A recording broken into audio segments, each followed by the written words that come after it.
Let's see.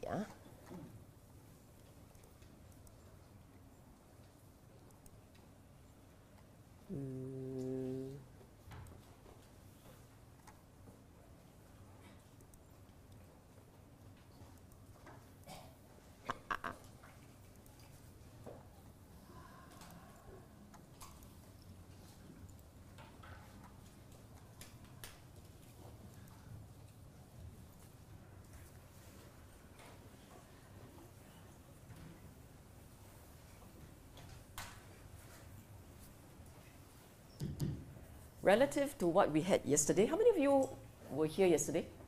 Last night? Oh, good. Great. You managed to wake up. I thought you would have gone home and meditate, you know. Why the rest of you didn't come? Really? Later on, the ones who came yesterday, I'm going to ask you what's your score. I went home and I realized I didn't ask you the score. Did the score improve for all of you? Yes or no? It's good enough. Score went up. Before that, was it below 5 or above 5? You know, 1 being, I don't know anything. 10 being, I'm taking over the lecture next week. Okay? Before the talk, was it before 5? 5 or after 5? You say it went up. So it went up from what? Sip it up.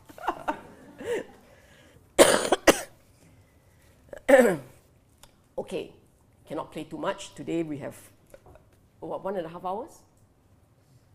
1.5 hours. Oh, okay. 1.5 hours can. Now, we're going to talk about Caga. The path to heaven is to draw you here.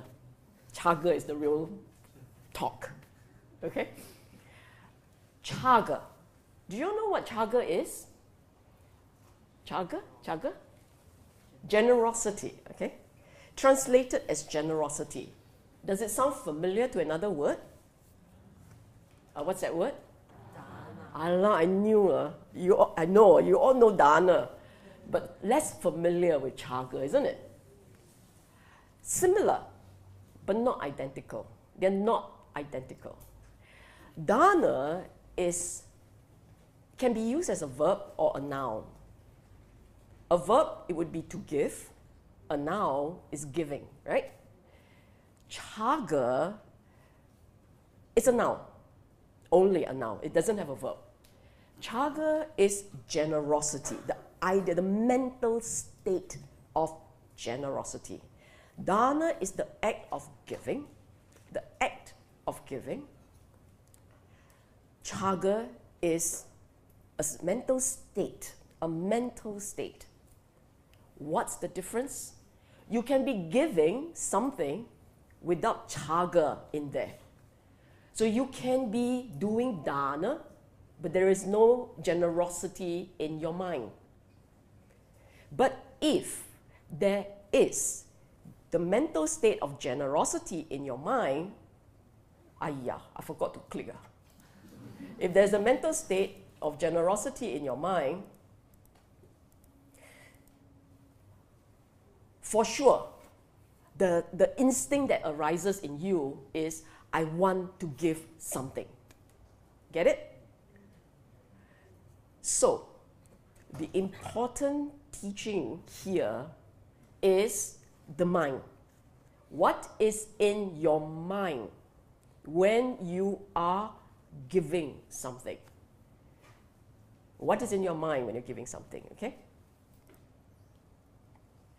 Not to worry, when we upload the talk, the slides go along. So don't have to worry about, I got the picture. Alamak, she went on already. Yeah, don't worry. I don't want bad feedback, okay?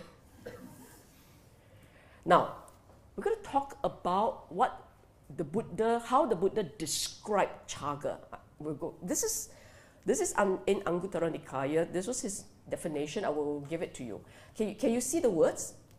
There are 1, 2, 3, 4, 5, 6. 6 qualities, 6 features of Caga. Okay? I will describe each feature separately. You look at the words, 6 features. 1, heart devoid of the stain of miserliness. Number 2, freely generous. 3, open-handed. 4, delighting in relinquishment. 5, devoted to charity. And 6, delighting in giving and sharing. And some of you will cleverly say, and they all sound the same, like thesaurus with many words. Okay, who say that? Who say that? Who say that the 6 points that the Buddha, not Sylvia, Buddha put there are the same? Very good. Pass. They're not the same. Okay? Now we're going to go through one by one. I need you to memorize all 6. If in your mind you only have 2 out of 6, tak jalan fail, okay? 6 out of 6, 5 out of 6 already not full. 6 out of 6. A heart devoid of the stain of miserliness. It's the purest form. Caga in its purest form doesn't have even the arising of reluctance.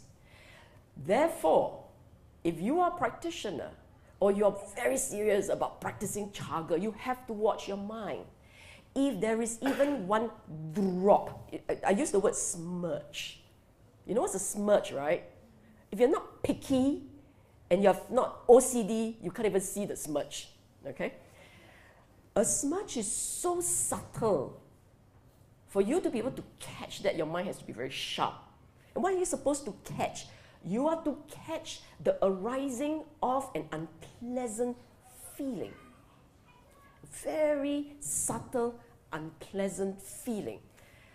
Even if it arises for a split second, that is arising of greed. Even if that unpleasant feeling comes up for just a split second, there is greed in you. Your Caga kena tainted already. That's what it means. Why is it a stain? Why did he call it a stain of miserliness? A stain is something that weighs you down. It weighs the mind down. The mind can't feel completely joyous in giving. When you give properly, there is a joy, which I will explain later. So if there is one drop of, yeah, I should keep it for myself. Liao. Okay? Meaning kena stain, kena stain. So instead of A, you get A half.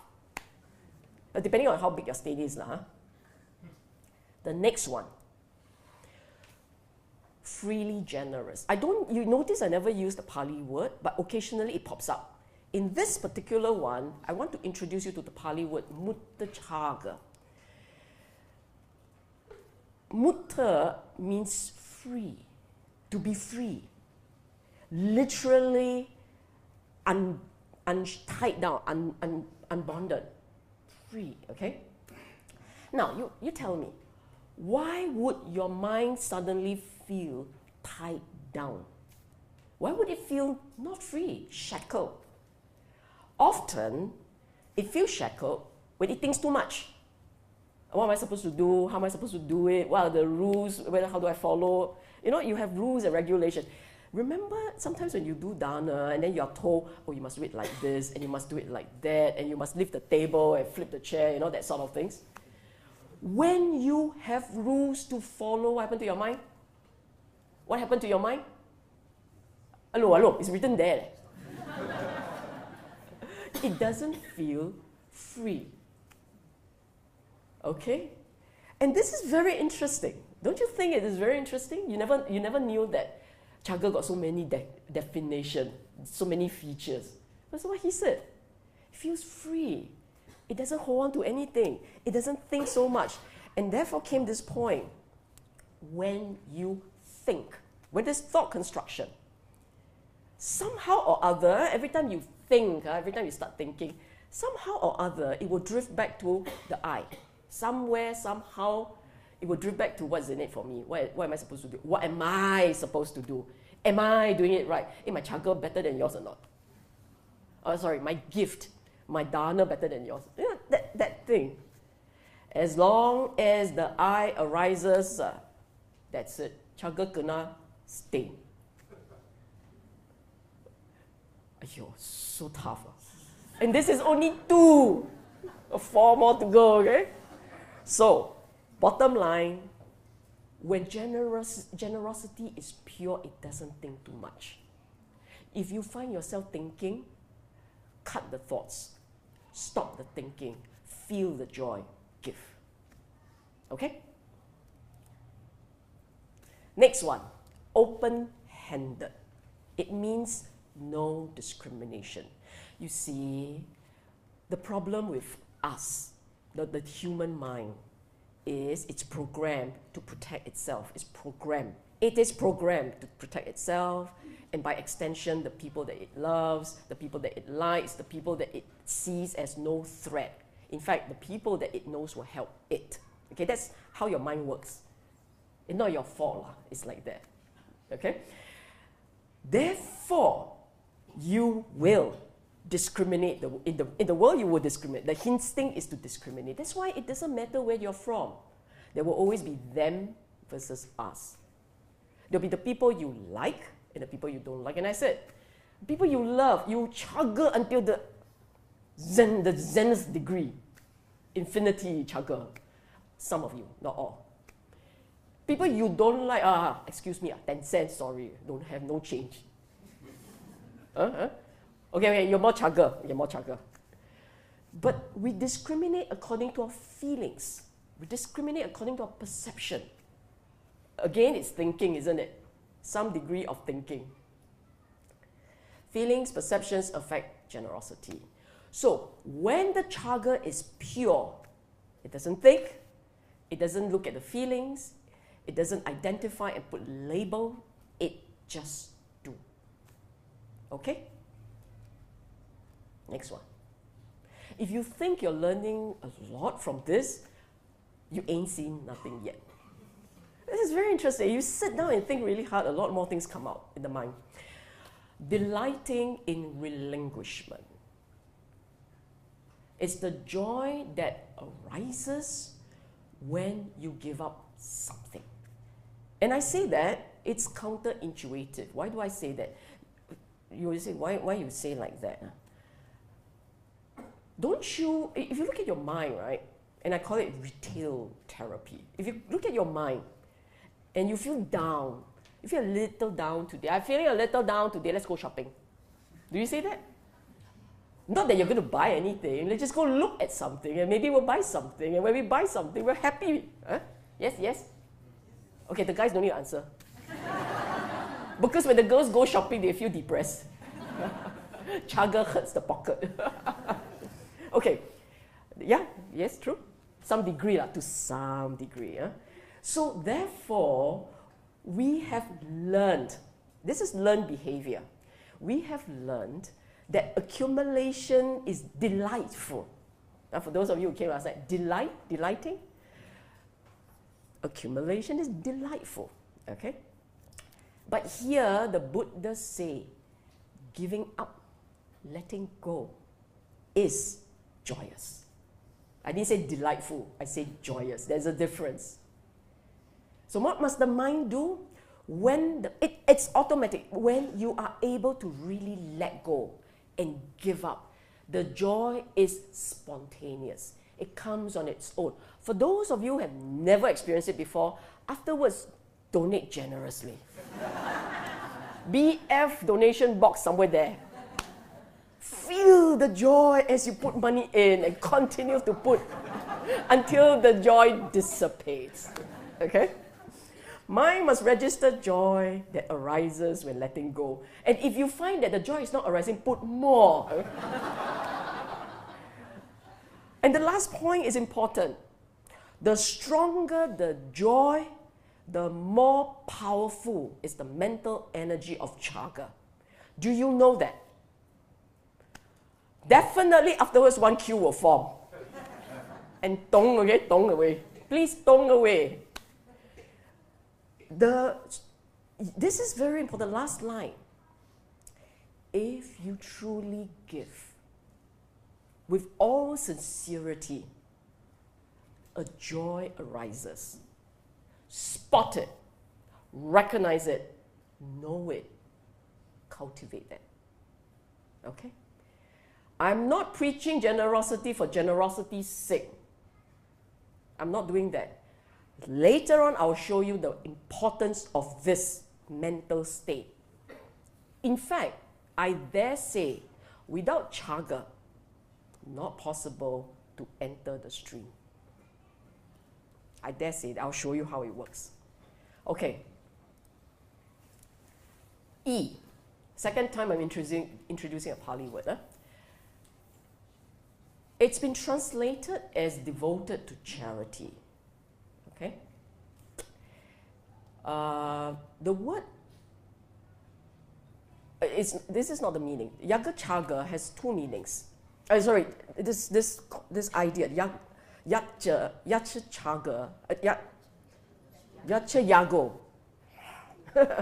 Brian also. Yacha Yago has two meanings. Another meaning is ready to comply with another's request. One meaning is devoted to charity. The second meaning, is he ready to comply with another's request? The bottom one. One meaning is devoted to charity, but there's actually another meaning which says ready to comply with another's request.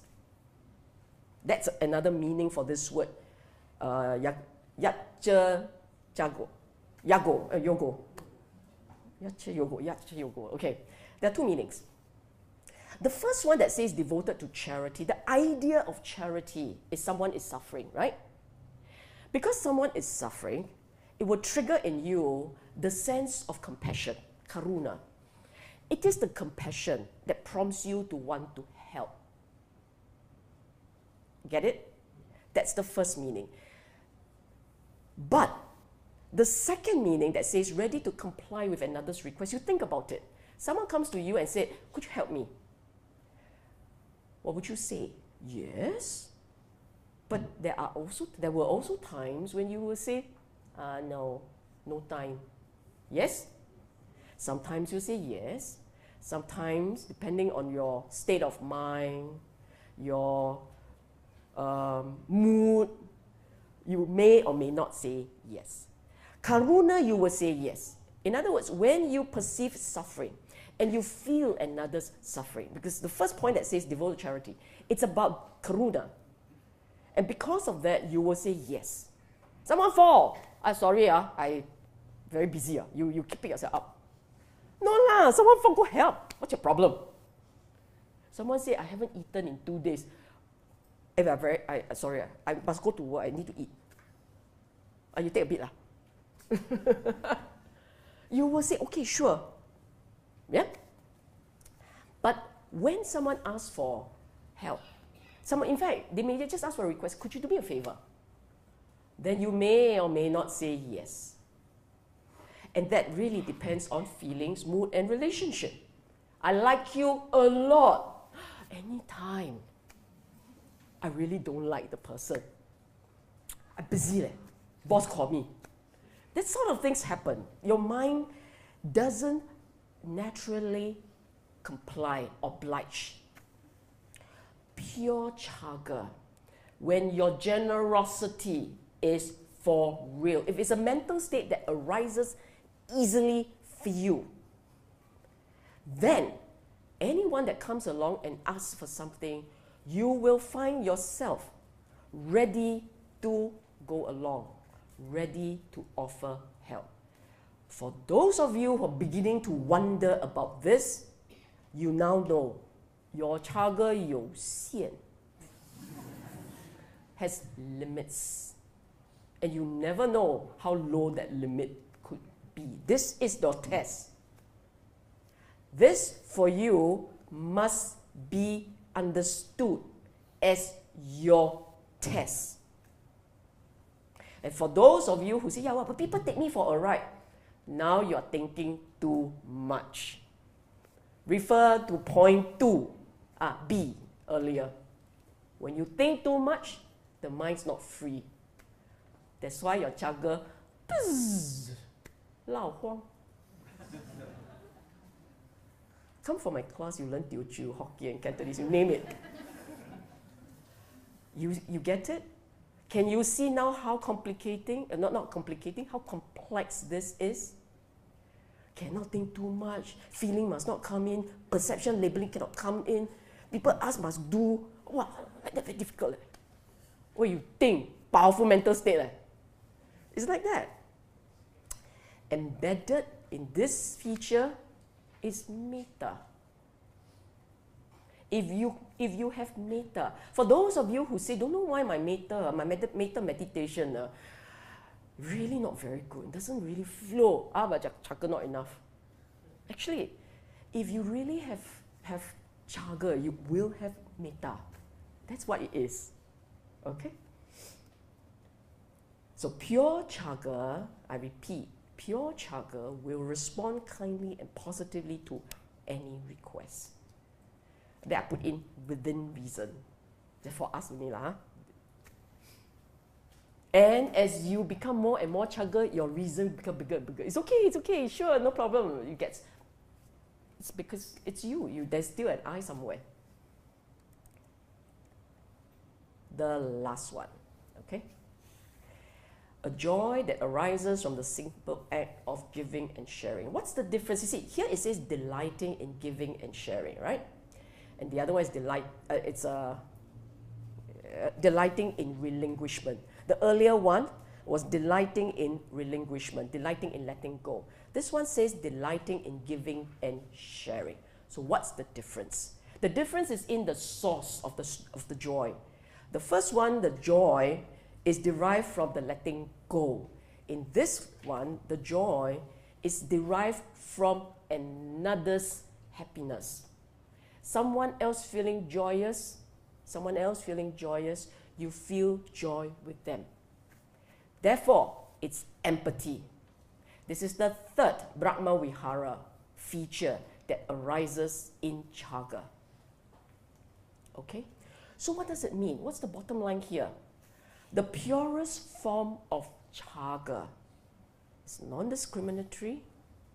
It contains metta, karuna, mudita, has no expectation because it's not thinking. It has no expectations, and there is no I. A mental state that is pure and generous and freely giving has no I embedded in it. In other words, no self-interest embedded in it. If there is a self-interest, why do you say, am I being taken for a ride? Why do you say, will they take advantage of me? That sort of things, right? Why do you say that? Because the I, the self-interest, is in the picture. Okay? Now, next question. How is Caga manifested? I'm not showing you the picture yet, because I think we didn't do it one by one, huh? Yeah.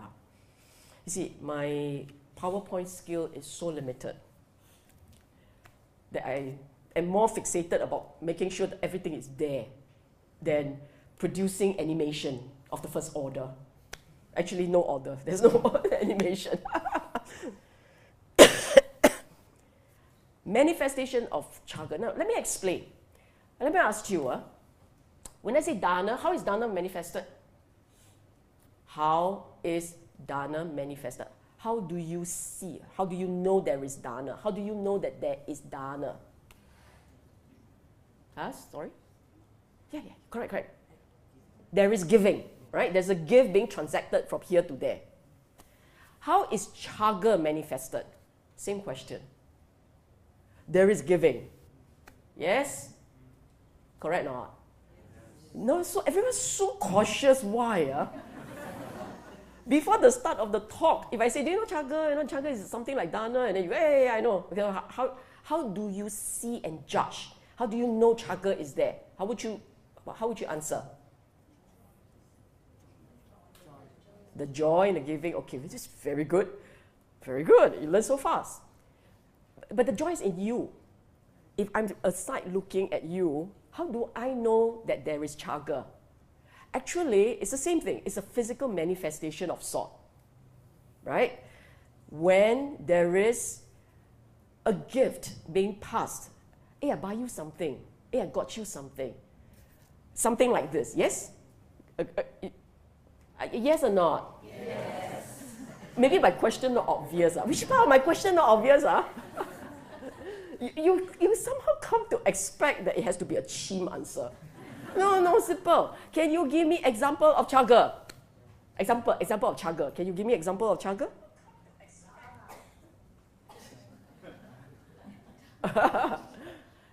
One example of Caga? Oh, yeah. But an expression of Caga. When you are feeling generous, what do? Give something. Give me an example of the gift. Sorry? Thanking someone.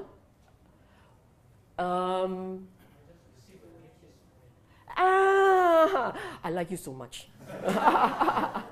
A gift. He said he received a gift this morning. So someone gave him something.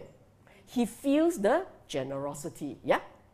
When someone gives you something, you feel generous. So one manifestation of Caga is tangible gifts. What are the forms of tangible gifts can you think of? Money, effort and time, Dhamma. What's the highest form of gift? Any more? You know I'm trying to drive.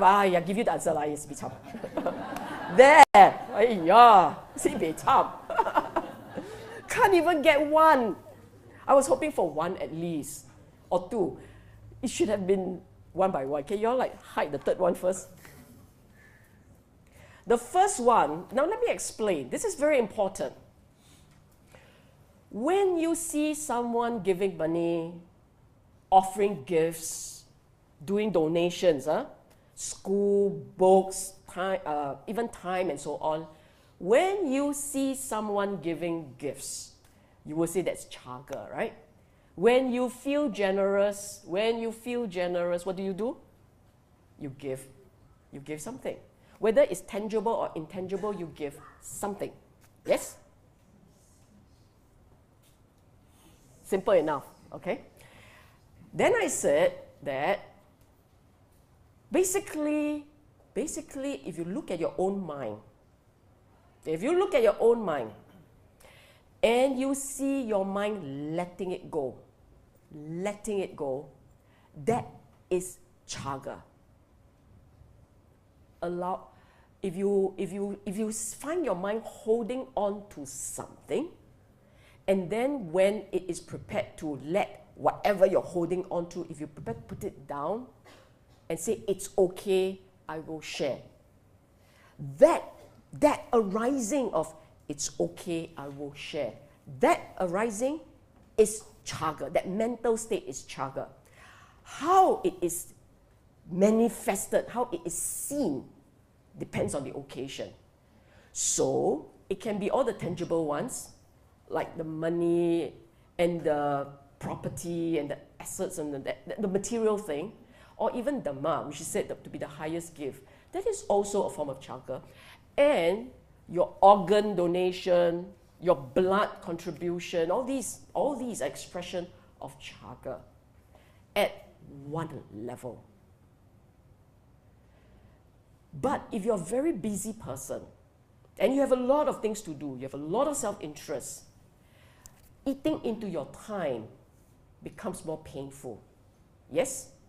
That is why all charities, all voluntary organizations suffer from the same problem. They can have a lot of money because people are prepared to just give cash.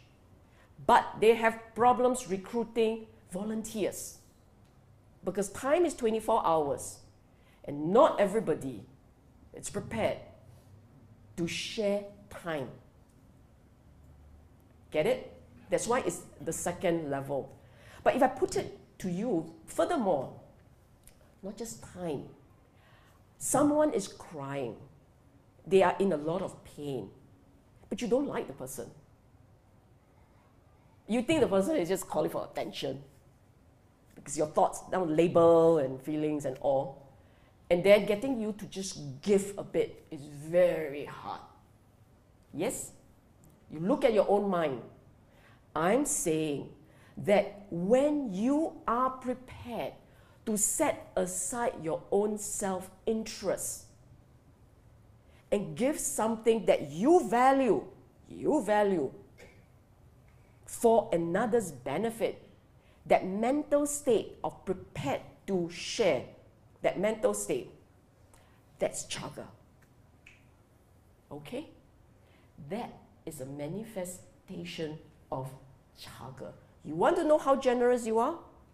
You ask yourself this. When was the last time you gave something of yourself that you find precious to another, even though you really wanted it, but you gave it because the person needs it more? When was the last time you did it? Okay, no need show of hand now, it will be quite embarrassing. No need show of hand. But you look into your own mind. And if your answer is, I don't know, maybe an hour ago before the start of the talk, sweet. Sweet. Sweet. If your answer is, and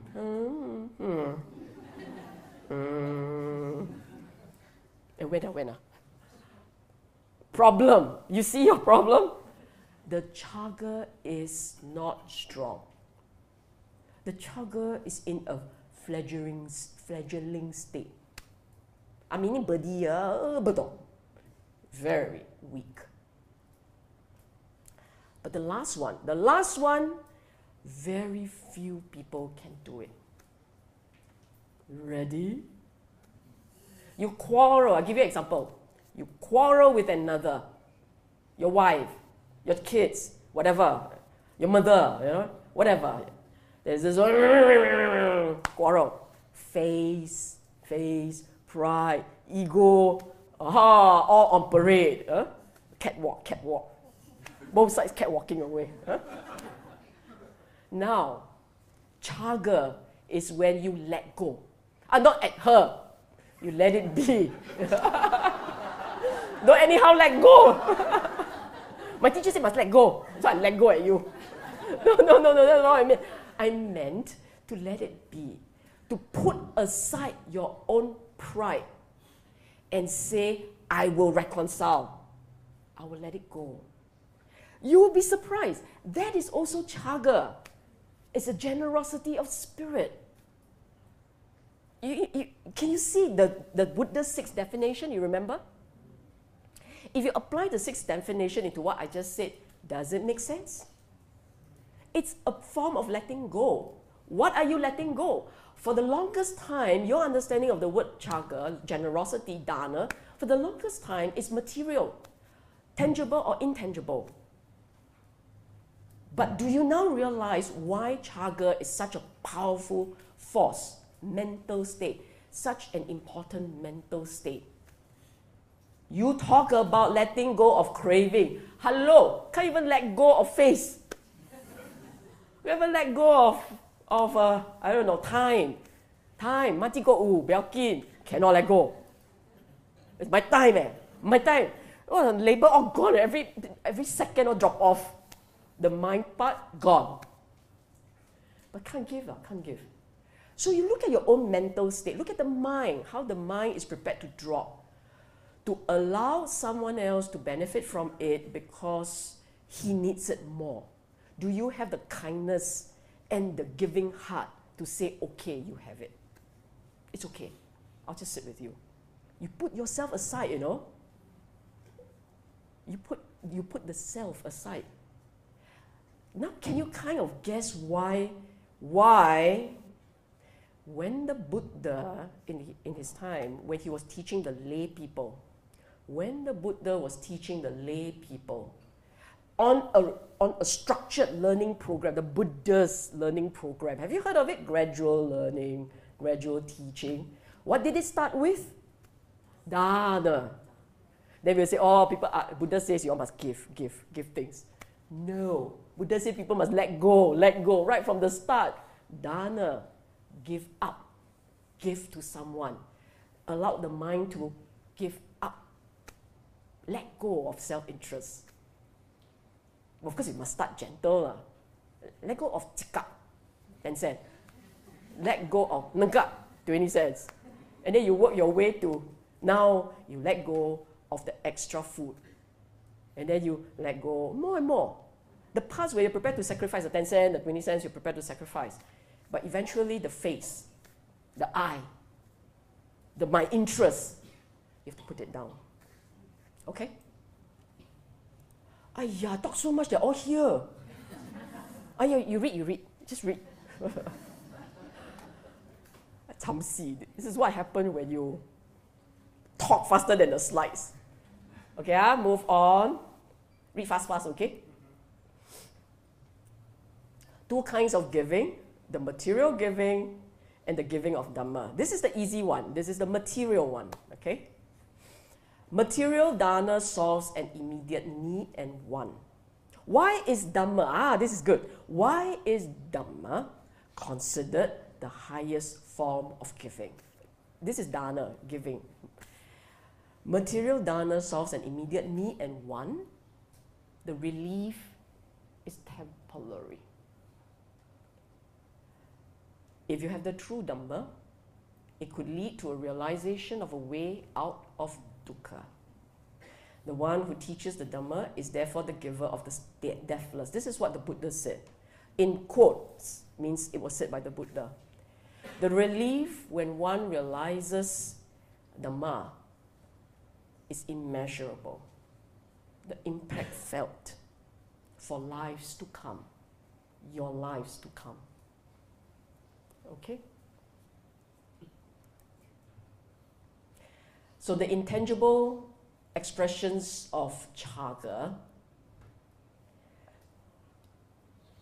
remember what I said about the features of Caga? Open-hearted, joy in giving, free, mind being free, setting aside your preferences, self-interest, no expectations of return. So when you help someone hurting because of compassion or whatever, you give up time and energy for the individual. That time and effort, more precious than the money. Right? Pole. You agree with this, right? So if you think about people around you, including yourself, so you kind of do a package deal poll. Do you see more expressions of material giving or this one, number 2, time and effort? More material? Yes. Less of the other one. All of you? Is there anyone with a reverse order? More time and more giving of time and effort, but less of money. It's a Singapore audience. Why? You got more money than time. Yes? And then the last one, the one that I just spoke about. When you fight, it is hard to set aside pride and make peace. Can you let go of your own hurt to spare another pain? Or do you fight to the bitter end regardless of the hurt inflicted at the height of your own anger? At the height of your own anger. After you have so unwisely fed a lot of thoughts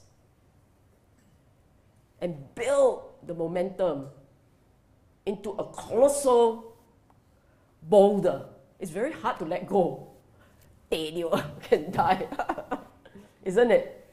Ego is a powerful instinct. So difficult to be generous with a perceived hurt to the ego. It's the hardest. Agree? Okay. Now, I don't give false advertisement, man. I promise you the path to heaven, I will give you the path to heaven. Now, there were many stories where the Buddha categorically said one who was consolidated in the mental state of Caga would enjoy a heavenly rebirth. There was this lay disciple, his name was Siha, meaning lion, okay, Siha. He asked the Buddha, what were the visible fruits of giving? Buddha gave 5 benefits. The first one, a donor is dear and agreeable to many people. Number 2, he acquires a good reputation. Number 3, good persons resort to a donor. 4, in whatever assembly a donor approaches, he approaches it confidently and composed. And the last one, with the breakup of the body, after death, a donor is reborn in a good destination, in a heavenly world. Buddha say what? Okay. There is a Dhamma verse 177 where the Buddha said, no miser go to the world of the devas. Those who doesn't praise giving are fools. There was another story. A lay disciple, Ugga, was so sure because Buddha was always teaching that. So this guy was very cute. It's a whole sutta. You just look at this sutta, there's a whole thing on it. 2 pages. He goes to the Buddha and he would say, Buddha, this is my food offering. Please accept this out of compassion so that I may be reborn in, I don't know what heaven he wanted. So reborn in the heaven.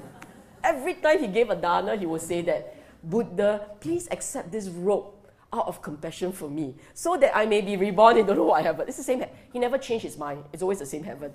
When he changed his mind, it would be quite confusing. So when he died, he really ended up in that heaven. And then of course he came and he gave Buddha the latest news. Buddha, I'm back. Buddha said, did you get to where you wanted? Yes, yes. So this was captured as a sutta, okay? They're quite cute. Then the next question, all this while I'm just pulling out examples of lay people who went to the Buddha. Why no monks? You may say, no monks, only lay people. Because monks, they're going for Arahant.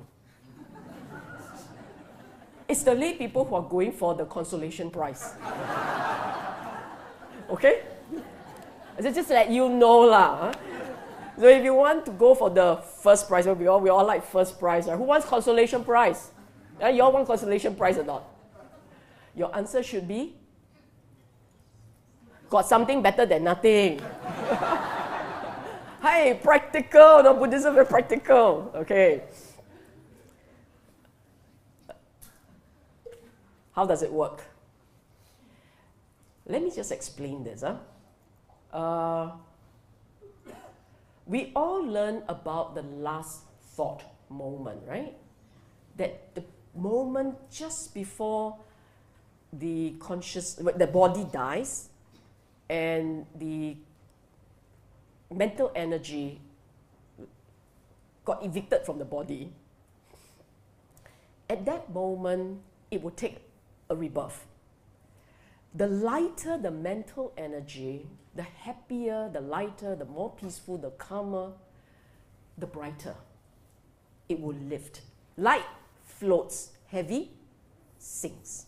So very easy, science. So the happier, the lighter, the gentler, the calmer, the better it will lift. If you don't believe, you go to sleep tonight happy. Green, green, smile, smile, pray, pray. Do whatever it takes. Not go drink, drink, happy, happy, go home. Not the same. You come out with a headache. Happy, light. Read the Dhamma, rejoice in the Dhamma, call your karuna meter, chat about the Dhamma, feel the lightness. Tomorrow, you see your mind when you wake up. Or, alternatively, go quarrel with somebody. Quarrel. Which is just really bad advice, but you're doing experiment, ma. For the sake of social experiment, sacrifice yourself tonight. You just watch your mind. Or every night for the next 1 week, you chart. When you go to bed, what was the mental state? When you wake up, what was it like? Just look at it and see if it correlates to, in a very basic way, whether it seems to be correct. So the theory is, if your mind is light and happy and calm and peaceful, it's light, it will lift. That's the idea. A mind that is filled with Caga, filled with true Caga, is light, joyous, very light, very joyous. It's almost assured of a heavenly rebirth. Then for those of you who say, I do a lot of Dhamma, but I'm not very joyous. Now you know, Dhamma's not Caga. Dhamma, giving itself, the act of giving without the mental state of Caga, is not correct. It's the mental state, the mental energy of Caga, the lightness that you want, that you should be cultivating. And not only does Caga, this mental energy, lead to the heavens, it keeps you there. Buddha. Give gifts, having removed the stain of miserliness, all the 6 parts, for a long time they delight in companionship with the Devas. So you want to go up and stay there for a while longer, give with lightness. Don't fight and can't let go. If you found that, if you examine and realize that you have been fighting with somebody for 30 years, you fought with somebody 30 years ago until now you never talk, 再细. Go make peace, let go, put aside your pride and so on, make peace. Okay?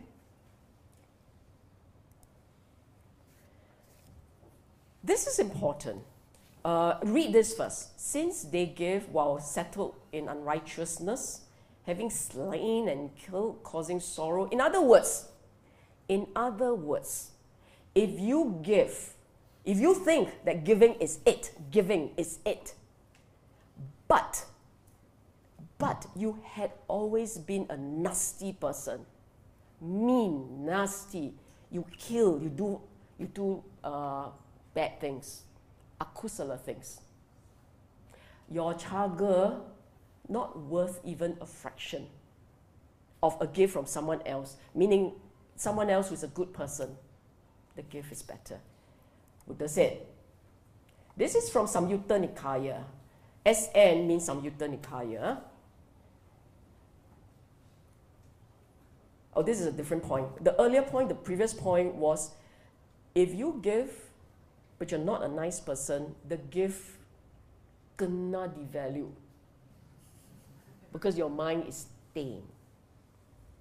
This one says, if you obstruct people in their giving, it's bad. It's demeritorious. Quoting from the Buddha, those who are stingy here in this world. Okay, I can't pronounce that word.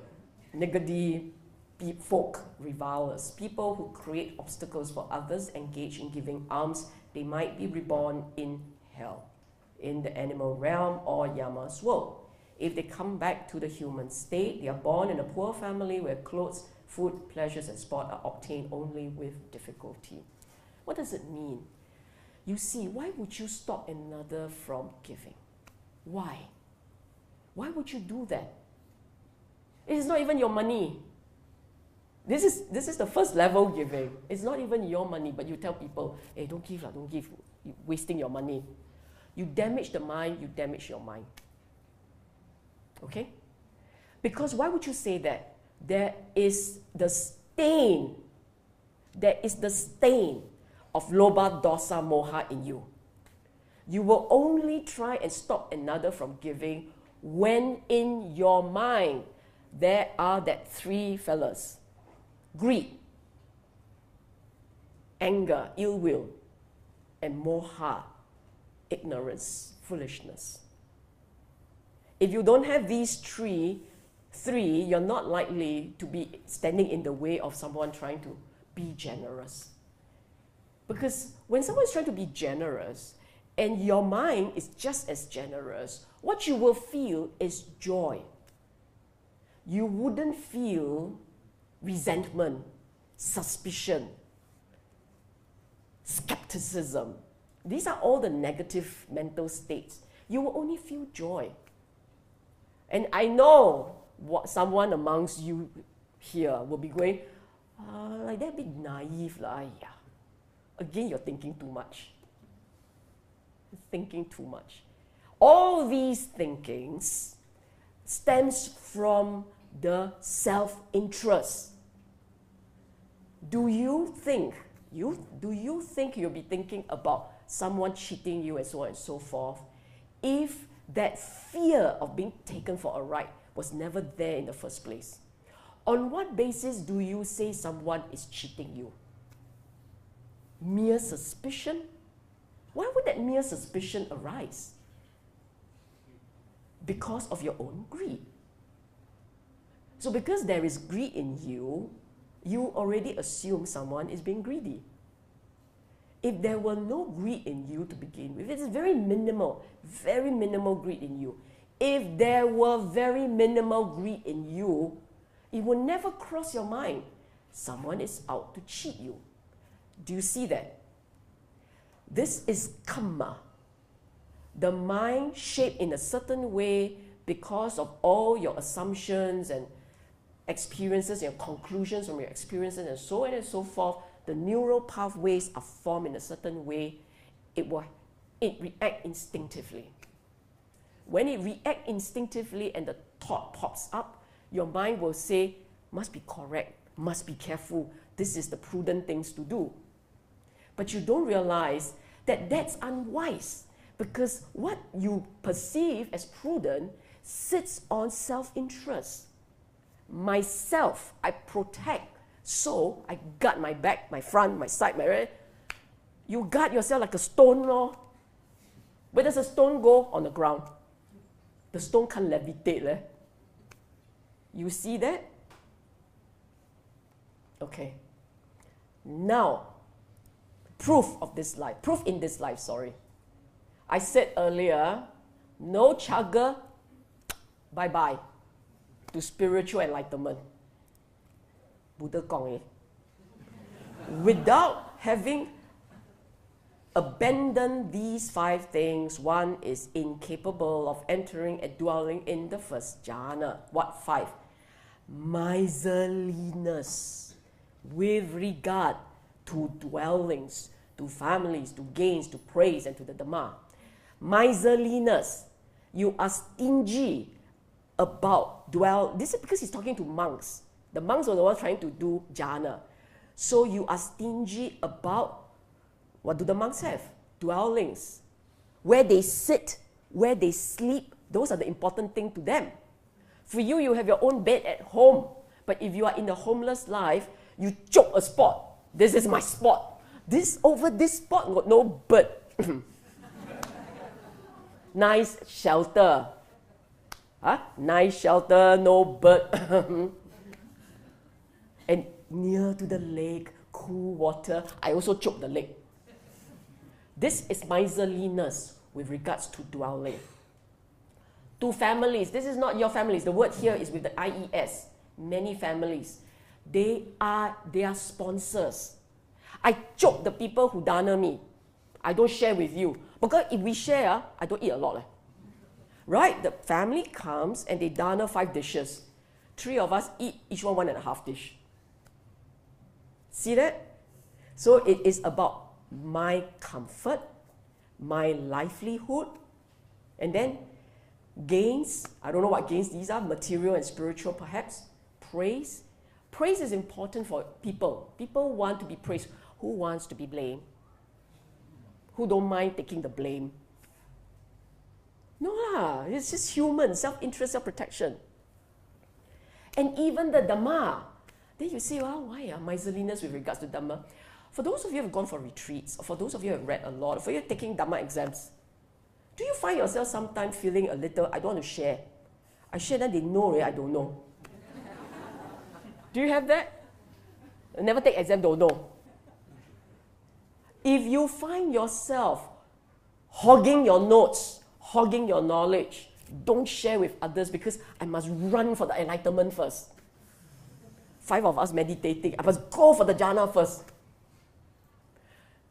Cannot, no jhana for you. Nothing's going to work because the mind can't let go.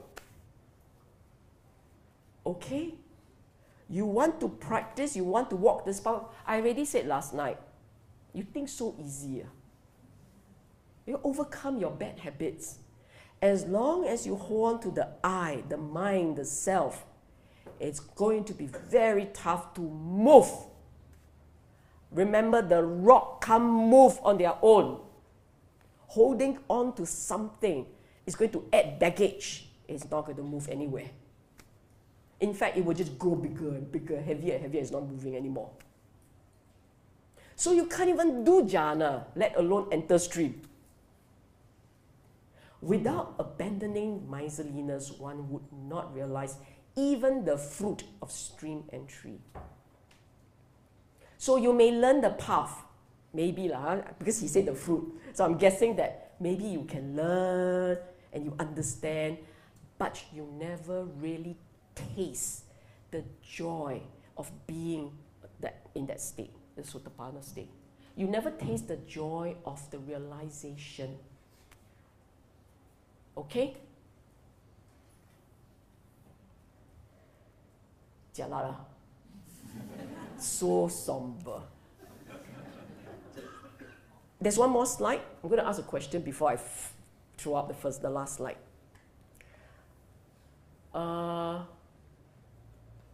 When you first came for this talk, how many of you already knew the meaning of the word Caga? Meaning you know it's generosity. How many of you really kind of know it's generosity? Yeah? Surely there must be more than that. All of you know, think I don't know. Yeah. Do you all know the word Caga? You all know, right? Okay, now I flip the question. How many never heard of the word Caga? Okay.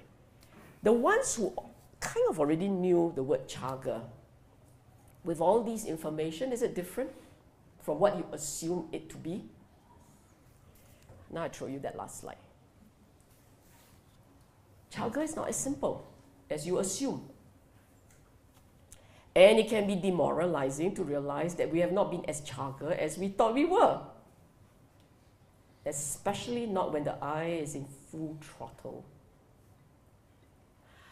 This is the purpose of sharing this talk, this information. Knowing as you do now, can you catch yourself, teach yourself not to hold on so tightly? Can you teach yourself that if you don't know, you will have no chance of practicing, cultivating Caga? If you know what are the qualities, what does it entail? What does it mean to have this mental state? Then you have a chance of trying to practice, to cultivate, develop that mental state. So that the purpose of bringing to your attention all these little details is actually to help you in your practice. A mind seeped in true and pure Caga is living nobly. It leans towards Nibbana. It leads to you reducing the I. It leads to you being able to start giving, accepting, letting things be. Caga is a mental state that doesn't come and go, you know. Some of you may think that I need to be working for the mental state. That's because you don't have it. It's minimal for you, so you're going to start building, like exercising, you know, you start building the potential. But when Caga is a familiar mental state, It's like a guest, a welcome guest in the house that doesn't want to leave. It's a mental state can just sit there and share space with you. So can you imagine if you cultivate Caga properly and it sits in your heart? Can you imagine those beautiful mental state, that particular mental state, sitting there joyous, calm, peaceful, free, and happy? It's pure, it's beautiful. Okay? So don't see the benefit of protecting self-interest. That's the mistake. When you try and protect the self-interest, there's nothing left. There's only self-interest, and that's temporary. But if you are able to just tell the self, hey, yeah, go and sleep lah. Shh. You don't even exist. You only exist as a figment of my imagination. Go and sleep. Then you start to feel some joy in giving. And if you've never felt it, you've never really lived life. Huh? Okay? Question. Yes? There's an online question. Oh, online. Online audience. How does wisdom come in without thinking in Caga? Wisdom is a separate mental state. You can have Caga. They are separate mental states. Caga, we have gone through, is this beautiful mental energy that comes with letting it go. Wisdom is the understanding. We talk about pure wisdom, the wisdom that helps the individual in his spiritual practice. That kind of wisdom grows slowly. If the wisdom, the understanding is there, the Caga is still somewhat lacking, that wisdom must help in making the correct decisions for the individual to want to cultivate Caga. If you have the wisdom, but not quite that Caga mental state, I repeat, you have the wisdom, but you don't have quite the mental state of Caga, the wisdom will tell you, I understand, I need to practice, I want to cultivate this mental state of Caga, I will work to let go. I will initially have to work very hard and deliberately make a conscious decision to say, I'm not hanging on, I'm going to let it go. I'm doing this for spiritual practice. Eventually, if you do it successfully, the Caga becomes a more natural mental state that arises in you. When it becomes more natural and arises in you, then you begin to see, your wisdom will begin to recognize that, hey, when the mind is when the mind is experiencing Caga, the mind feels free. The mind feels light, feels joyous. Isn't that what the Buddha said? When you let go, you feel free. The dukkha reduces. The mind with the wisdom will connect first, second, and third noble truths straight away. When I'm able to let things be, I feel joy and at peace. Second and third noble truths. The dukkha at that moment is quiet, it dissipates for that moment. I'm getting it.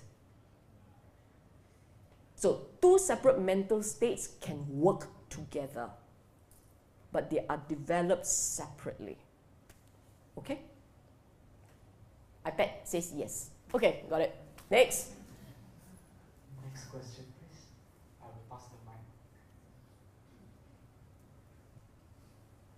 Hello, everyone. Morning. Thank you, Sister Sylvia, for sharing this talk today. It's very enlightening. Just want to ask about one of the slides where you say when someone obstruct the other from giving is quite bad, right? Just want to seek your advice on this kind of scenario between like persons A and B, and I'm the bystander. I see this in the family. So A is the parent and B is the child, and A is not, it doesn't learn the Dhamma, doesn't know the Dhamma, and B is new Buddhist. So I've seen like many occasions that A will always discourage B from all these things when maybe B try to do, maybe for the family and so on, and they'll say, no, don't do this, you know. So what can we do as a bystander, or what can we share with B, the Buddhist, on how he or she can deal with A, or how we can share with A then? I'm not sure. Why are you involved? Family member, but not that close. B came to you for help? No, I am there witnessing this on many occasions. Then you must let go also. Like, can we help in any way or something? You find this is very situational. So do not take this as the recipe for managing all occasions in a similar way. This is very situational. I think I prefer to give you principles to go by, okay? And then this is a complex thing. When we're trying to pull out principles, it's really quite complex. These are the things that you need to bear in mind. As practitioner, you will come across a situation where you wonder, should I say something, should I not say something? I will take it like that. Should I say something, should I not say something? I think it's important to bear in mind that your own mind has habits and instincts. Your own mind wants to do things, wants to solve problems, wants to help people. The more proactive you are, the more energetic you are in wanting to help people. The ability to judge correctly, yes or no, should or should not, that requires wisdom. Okay? And I will use what the Buddha, I will cite examples from what the Buddha did in his time, and then you pick what is relevant for what occasions. The Buddha, in various occasions, usually have 4 ways of dealing with the situation. It's the same 4 ways that he deals with unquestions. I'm going to tweak it a little. 1, he does nothing. He sees something, it's obviously not going to be a good outcome, but he says nothing. And he has done that. In fact, there were times when people ask him, and it's a bad answer, meaning it's going to hurt people, and he says nothing. He doesn't want to reply. Then you say, why? If people are asking you, why won't he reply? Because they're not ready to accept the answers. They want affirmation. They want you to tell them you're doing right. They only want affirmation. And if your answer is going to be, no, then might as well don't say. You see that? But then you've got to rein in your own habit to want to say. Ask a question, gets an answer. Want to say. So you must judge and know there are times when you need to hold back.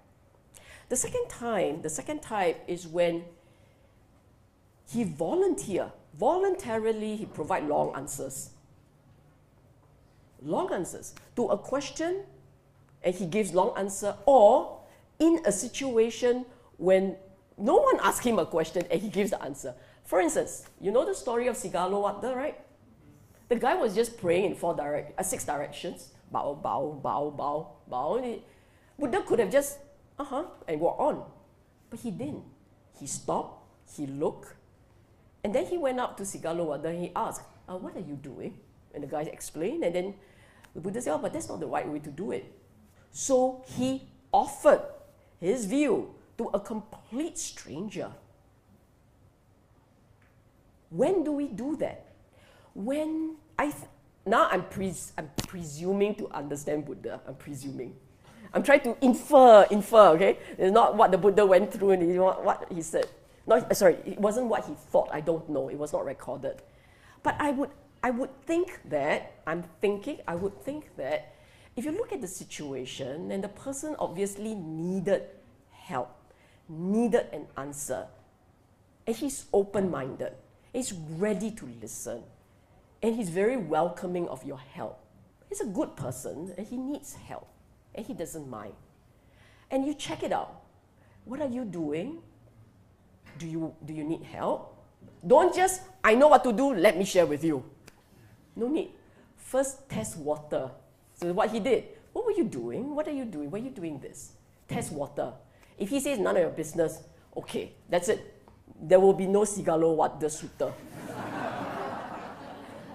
But he happily, willingly shared, I'm doing this because. That's for the Buddha the clue that the boy was open to learning. So obedient. Father say you bow every day, he goes there and bow. It's a good boy, obedient. He's testing the boy. And because he got his impression, he helped. You need to test water lah. Okay? And if the water is sweet, that means your whoever is really needs help, really wants you to guide, really prepared to listen, and then maybe you can share more. The other two situations, just to complete the story, is not quite relevant. The other two situations is when you really, what is required of you is a categorical yes, no, to the point. To the point. That when you ask a question, and the question is Nibbana real? To the point, yes. Don't say so many things and it confuses everything. Sometime in the manner that you deal with something, just do it to the point. No need to set context, check the ground. When do we do this? When do we get things to the point? When it is essential, it's critical, and things have to be done quickly. Again, it's all judgment call. How do you know when it's essential? Wow, that one must take out a list and start writing. So I can't answer that, okay? The last one, when someone asks him a question and he doesn't answer with an answer, instead he replies with a question. This is quite unique because sometimes someone asks you something. What happens when you are asked a question? Should I do this?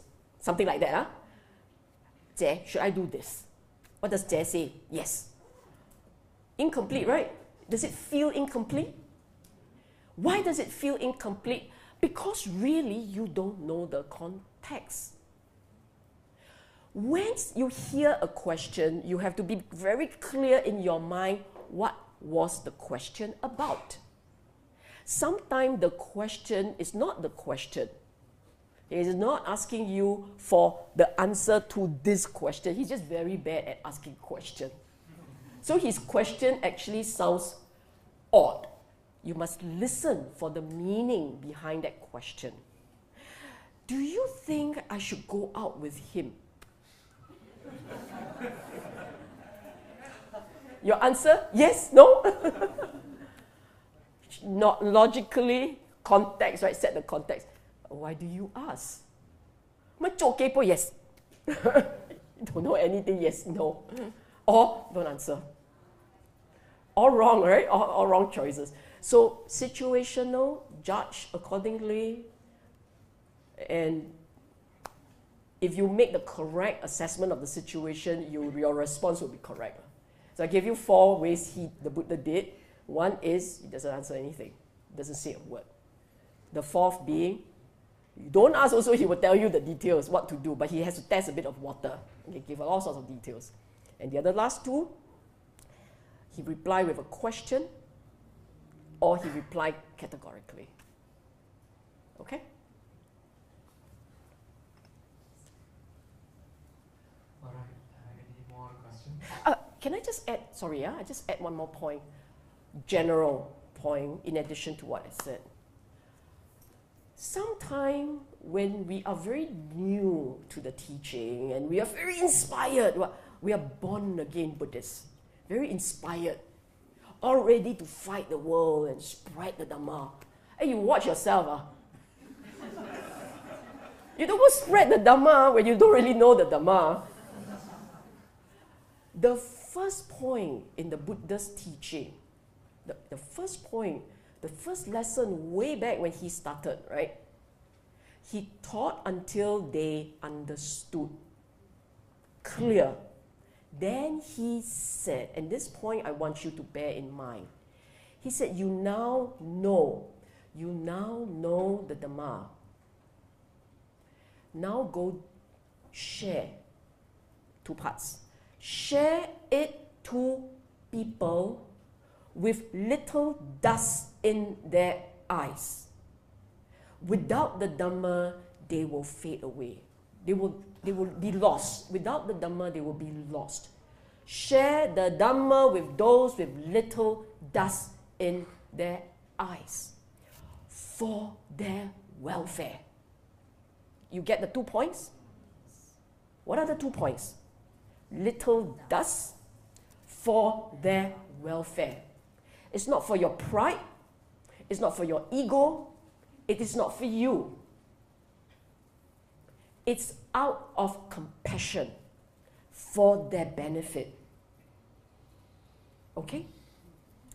And not everyone will hear the Dhamma. Not everyone can hear. The mental states are not ready. You talk to them Dhamma and all they want is, what about karma? I'm explaining Dhamma. That one I know already. Tell me about karma. You know what I'm saying? So don't be so inspired and want to put it onto the internet all over the place and teach everyone to love the Dhamma. Serious? So drama? Cannot. So please watch your own mind. Get your understanding straightened out. Be very clear. Know enough for you to say, okay, I think I won't go wrong, not complete, and therefore I will just share in a small group. The understanding is not complete. We'll share in a small group. The way that Asaji said, remember Arahan Asaji? Chapter don't know what in the book. I don't know. In the book, Asaji, when Sariputta asked Asaji, what was your doctrine? Who was your teacher? And Asaji said, this is an Arahan, said, I'm very new. Because at that time, Buddha haven't asked him to go and teach. So his reply was, I'm very new to this. I only know a little. And he said, whatever little you know, share. And then he shared that famous 4-liners about conditionality. Okay? Can you just imagine? That's all he shared. And this is an Arahan. So what I'm saying is, I'm not asking you to just repeat Asaji to whoever. Can you tell me the Dhamma, repeat Asaji? In Pali. Fella ping sang. No, I didn't say that. I'm saying that be modest. Be modest. This is all I know. If you're really keen to know more, may I refer you to Jetawana Facebook? Something like that, something like that. But jokes aside, the whole idea is understand your limitations. Be clear. The ones that you think you know, the ones that you think you know, say, okay, this is what I think I know and I think it's right. And then there are a lot more that I'm not too clear about, but you're really keen, perhaps you can check these books, these teachers, and so on and so forth. Okay? Don't go misguide others. I haven't started business already, lost business. Okay. Okay. Oh, welcome back. And I think you are mentally prepared for this question because it's related to the topic. Let me read your mind. Yes, besides karma, you can tell us about PETA for this month's sake. Well, okay. Have you read it? Peta? No, I mean, you said you wanted to read my mind. Oh yeah, your mind is so pure, I can't see anything. Yes, it's empty. So anyway, I think this is rather a concern at the back of everyone's mind, and just to give honor to our forebears, I think partly, I've been looking at it, and I mean the people who were here before us were very generous, and I think to a huge extent our current state of Singapore, at least for the past few years, have been due to them. Okay, that we've been enjoying quite a good life. Mm-hmm. So, well, anyway, this just a little story before I get into the hardcore of the matter. And I think a lot of people here would have experienced this. This came from a friend. She was in India, and she was warned under no uncertain terms she's not to give away any money. Alright? Because what happened was that she disobeyed. and because of her, her fellow travelers got into a lot of trouble because all the beggar boys came swarming around them. Mm-hmm. Okay, and she regretted bitterly after Mhm. that. Mm-hmm. But in relation to this is that a lot of times when people give away the money, sometimes they hear the funds being misused. Mm-hmm. And of course, you know, so much so that even in Singapore, foreign individuals and syndicates are coming in to cash in on the act. So how does this topic relate to how we treat the real situation? Thank you. Good question. I go back think and then I tell you. You have up to Wednesday. Okay, I know what you're saying, and unfortunately, charlatan, cheating, scams, they are real. They're not real. In today's talk, there is an entire section which I never included because I only have 1 hour. But my next book will have them. Promoting the next book. And indeed, in the teaching, the Buddha did specify, specifically on Dhamma, not Caga, specifically on Dhamma, the Buddha did say that the gift to the purest person, pure people, will yield the highest returns. That is true. I know I'm not quite answering your question, but just bear with me. I bored with you, right? So bear with me. There is an idea,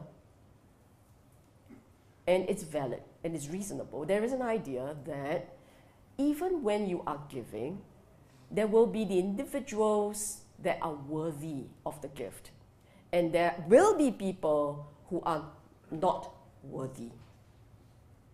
Surely the cheats, the gamblers, the swindlers, they are not worthy of your gift. The normal human mind will differentiate. That happens. And the mind that differentiates is just a natural habit. It protects itself, guards itself, and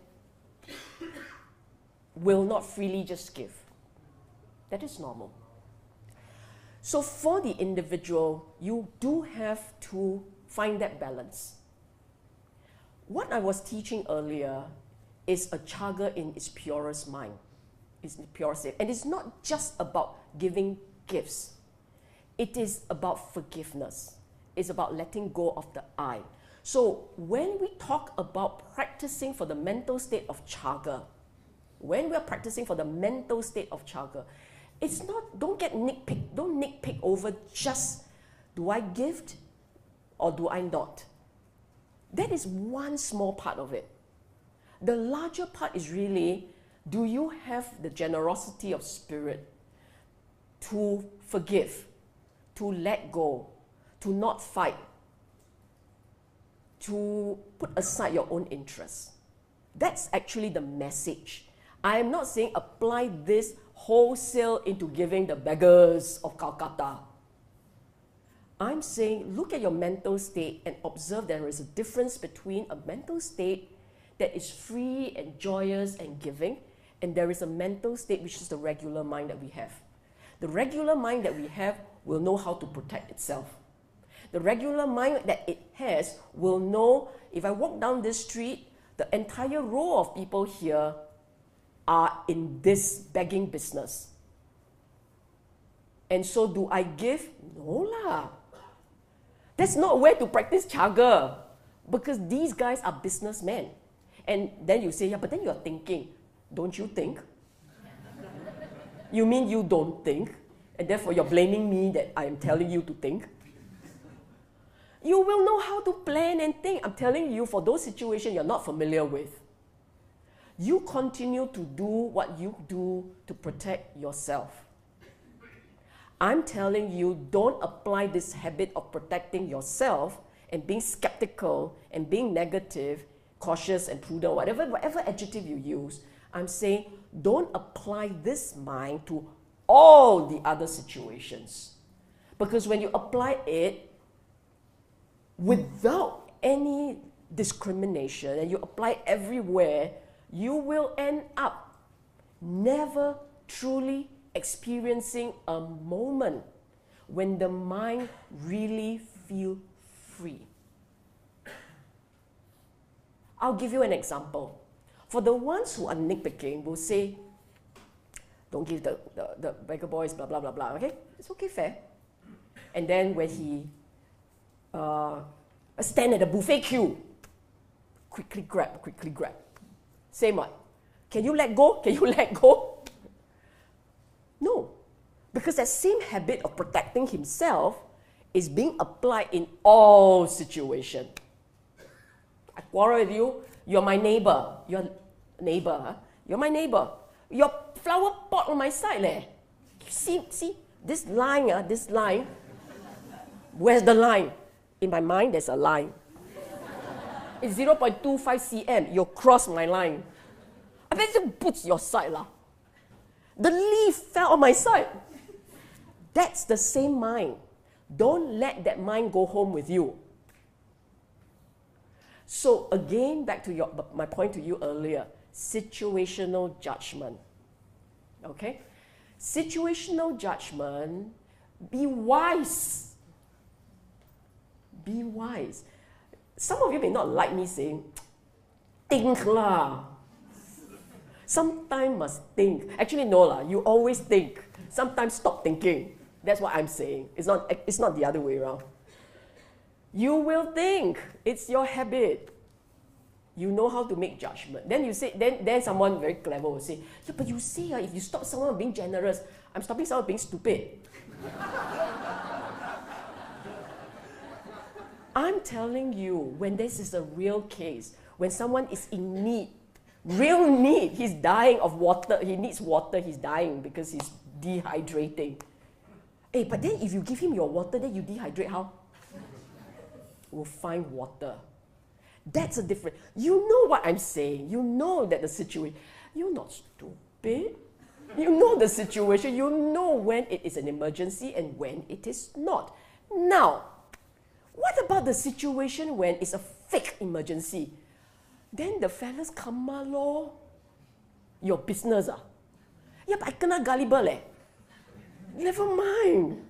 Hey, you do what your heart tells you. If your heart tells you you should do. Don't think too much. But if subsequently your head found out you got cheated, your heart must comfort the head. It's okay. The heart must comfort the head. It's okay. I also benefited because just now, when I was attending to the fake emergency, I was happy. Then the head must say, the head cannot say, you stupid lor. The head stopped thinking. And the head says, you are right. That was a reasonable point. Why? Because the credit got stored already. And we are so much into the debit and credit, right? At the point when your heart got its way and you attended to the fake emergency, it is okay. You felt the joy. You felt the giving. You give blood, then they take your blood and sell. Never mind. Never mind. It's okay. You are already joyous, right? In any case, those blood you don't need. Like you didn't die, what you don't need. Let it go. You see what I'm saying? It's helping you to teach your head to behave. If you feel it is the right thing to do. Don't think too much. Okay?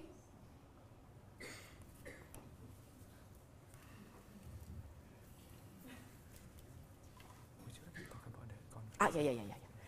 Any other question? Maybe one last question, if there is any.